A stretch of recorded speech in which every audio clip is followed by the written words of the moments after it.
Welcome to this presentation for BRCGS on position statements in relation with the GFSI benchmarking 2024. This presentation is related with BRCGS Storage Distribution Issue 4. I will be your presenter today.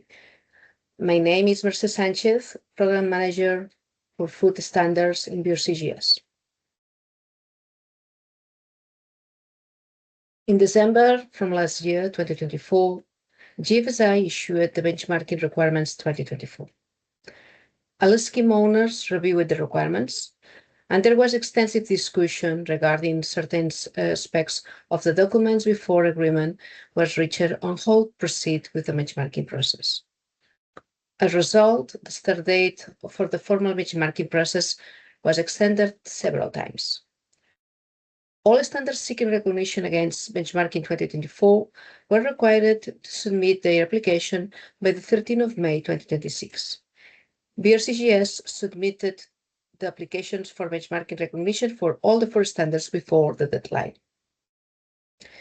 Food safety, storage and distribution, and agents and brokers standards are currently benchmarked against previous 2020 benchmarking requirements. As a part of the benchmarking process, BRCGS was required to submit all documents relating to the management of its certification programs, including the protocol and other BRCGS procedures. In addition, BRCGS was required to complete the relevant Part 3 assessments, which are specific to the individual food chain categories, such as food chain category G, storage and distribution. During this process, the requirements within each BRCGS standard were compared against the relevant benchmarking requirements to determine whether any updates were necessary to achieve compliance. This review was completed for each standard and resulted in the publication of the position statements outlining the requirements change. All the position statements related with the benchmarking 2024 process included 3 months period about the implementation, allowing auditors, certification bodies, and sites sufficient time to review and implement the updates before the audit. All requirements become auditable from last 10 of August 2026. Related with the storage and distribution, there are 7 position statements linked to the benchmarking 2024. The first is related with the clause 1.3.2. The objective of this clause is to ensure that all personnel, including temporary personnel and employment agency personnel, can work effectively and to ensure that safety, quality, and legality are maintained. Consistent application of these systems relies on the correct and established process being documented, accessible by relevant personnel, and used in practice. There is no requirement for a detailed job description. However, personnel should be aware of their particular responsibilities, where the role or an activity that make up part of the role covers a safety, quality, or legality issue described within the procedure. The personnel must understand what is expected and be able to access to the relevant procedures. The second position statement related with the storage and distribution and the GFSI benchmarking 2024 is related with the prerequisites programs, clause 2.1. The requirement has been strengthened to confirm that appropriate prerequisites programs are established before risk analysis with documented control and monitoring. There are clear expectations defined on verification, where appropriate, about these prerequisites, and a formal inclusion of the prerequisites within the HACCP-HARA plan development and review. That enhanced practical implementation by detailing clear prerequisites areas, as example, hygiene, allergen controls, supplier approval, cold chain, among others, reinforcing their role in an effective hazard control. Prerequisites are essential in an organization and operation conditions that allows the site to manage the general hazard across all the activities. This is important that each prerequisite should be managed through the structural approach to ensure that procedures, activities, and policies are established, implemented, and performing as intended. Validation is not always required, as many prerequisites are broad control with outcomes that are not easily measurable. However, verification should be applied where appropriate to confirm ongoing effectiveness. Verification and review are expected, with frequently based on risk and may be incorporated in the annual HACCP HARA review. The verb, where applicable, should be interpreted in line with the standard glossary definition within the Appendix 6. Meaning depends on the risk, relevance, and applicability to the operation. The third position statement is related with two clauses, Clause 3512 and Clause 3521. This is related with the element that the requirements has been strengthened to extend the specification control beyond materials to include service and subcontracted activities that may impact on food safety. Clear expectations has been defined for the inclusion of detailed, risk-based parameters with contractors and specifications to support safe handling, storage, and transport of products. It has been emphasized the integration of the food safety criteria into the contractual controls, ensuring that all inputs of the process, including outsourced services, are governed by scientifically based and defined requirements. The interpretation for the clauses 3512 and 3521 clarifies that the specification and contracts with both service providers and subcontractors must clearly define the requirements necessary to ensure food product safety is maintained. These agreements are expected to identify and control any risk associated with the service provider, including, where relevant, the use of scientific-based parameters such as chemical, microbiological, physical, or allergen standards. It also reinforced that the specifications and contractual requirements must be formalized, documented, and periodically reviewed to ensure they remain appropriate and effective. Where suppliers do not provide formal specification, the responsibility remains with the site to define and incorporate these requirements into the contract. In addition, the interpretation emphasizes the importance of the implementation and oversight, including ensuring that service providers are adequately trained, subcontractors operate to standards equivalent to the site, and customer requirements are incorporated where applicable. It also highlights the need to transparency in outsourcing arrangements and the maintenance of full traceability through the process to support product safety, quality, and legality.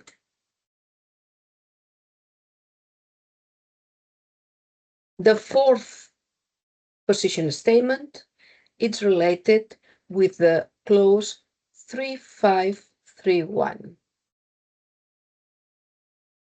The clause has been amended to explicitly define the responsibility of the individual or team involved in the vulnerability assessment.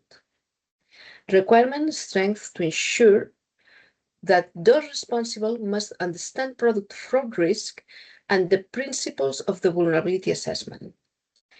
Clear expectations defined for the competency of the responsible person, linking ownership of the assessment to appropriate knowledge and experience and expertise.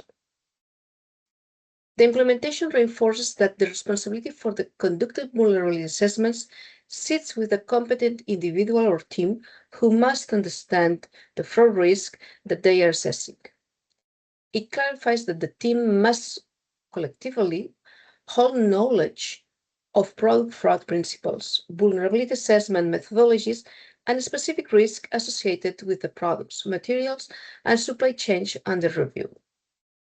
Importantly, it highlights that responsibility is not limited to the single function, but can be shared across a cross-functional team, ensuring that relevant expertise from areas such as technical, supplier approval, purchasing, and operations are incorporated into the assessment.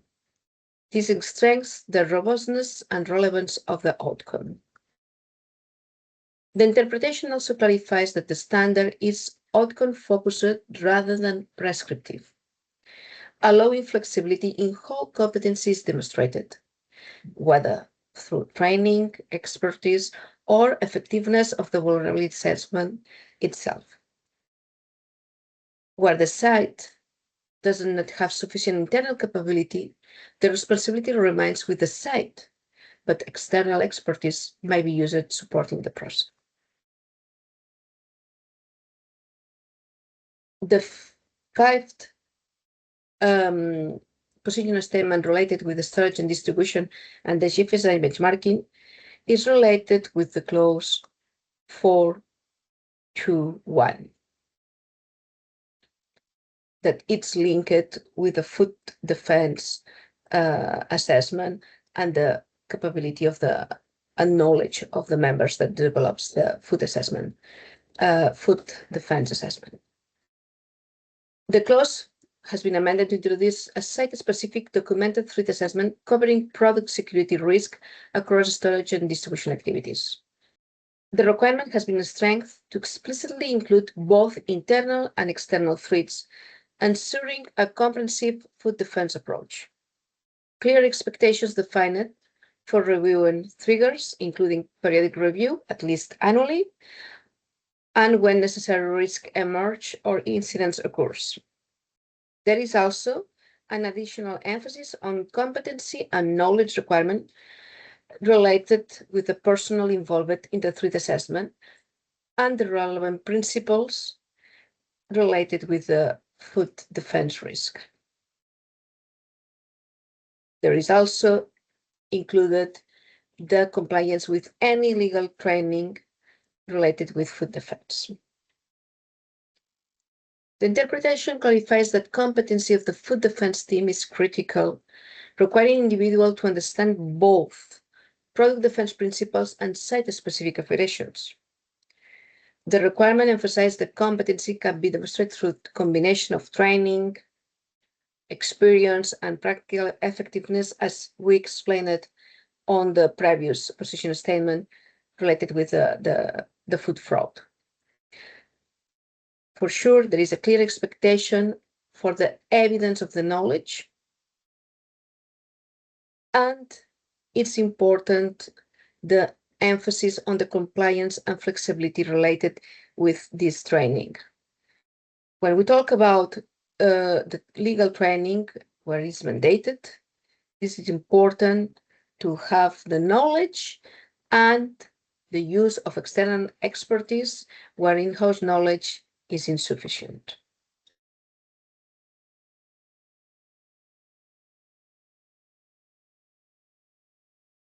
The sixth position statement related with the benchmarking 2024 is related with clause 6.1 related with equipments. The focus is to ensure equipment is suitable for its intended purpose and does not compromise product safety. Clear expectations has been defined for the use and storage of equipment to minimize the risk of product damage and contamination, emphasizing on the practical application, ensuring that how the equipment is handled in operation supports product safety outcomes. Within the interpretation, we clarify that it's important to define sustainability of equipment as including its condition, cleanability, and ability to safe handle product without introducing contaminant risks. The requirement reinforces to ensure equipment is maintained and stored in conditions that preserves its safety and integrity, preserving it for becoming a source of contamination. Clear controls shall be established for hygiene storage practices, including maintaining equipment in a clean condition and protecting it from contamination during storage.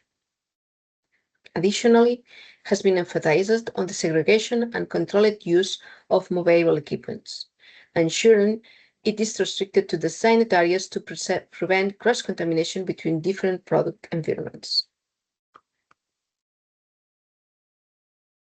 And the last position statement related with the benchmarking is about the clause 645 related with the requirements of the control of cleaning equipments.